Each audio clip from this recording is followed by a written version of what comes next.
എന്നിട്ടും ഇടതുമുന്നണിയും കോൺഗ്രസും മാത്രം മാറി മാറി ഭരിച്ച കേരളത്തിലാണ് അതിദരിദ്രരില്ലാതെ വരാൻ പോകുന്നത് നവംബർ 1-ാം തീയതി.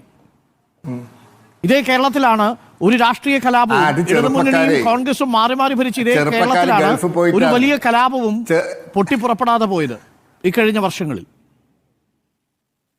ചെറുപ്പക്കാർ ഗൾഫ്, പിന്നെ മാറാട് നടന്നത് എന്തായിരുന്നു? കലാപല്ലായിരുന്നോ? ചെറുപ്പക്കാർ ഗൾഫ് പോയിട്ടാണ് അരുണേ. ചെറുപ്പക്കാർ ഗൾഫിൽ പോയി, പിന്നീട് യൂറോപ്പിൽ പോയി നഴ്സിംഗും മറ്റു ജോലിയായിട്ട്. ഇപ്പം ലോകം മുഴുവൻ പോകുന്നു മലയാളി.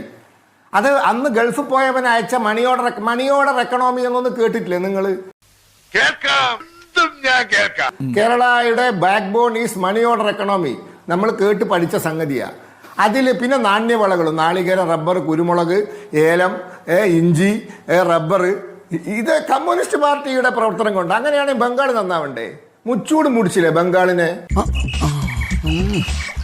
കുത്തുവാള എടുപ്പിച്ചില്ലേ ബംഗാളിനെ? കേരളത്തിൽ വന്ന് കൂലിപ്പണി എടുത്ത് ജീവിക്കല്ലേ ആ പാവങ്ങള്?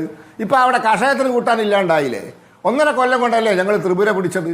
ഞങ്ങൾ ത്രിപുരയിൽ അധികാരത്തിൽ വന്നതിന് ശേഷമാണ് ത്രിപുരയിലെ റോഡുകൾക്ക് കറുത്ത നിറം വന്നത്. അത് എന്നെ കുഴിയിലാക്കാനായിട്ട് കച്ചകെട്ട് ഇറങ്ങിയിരിക്കാനുള്ള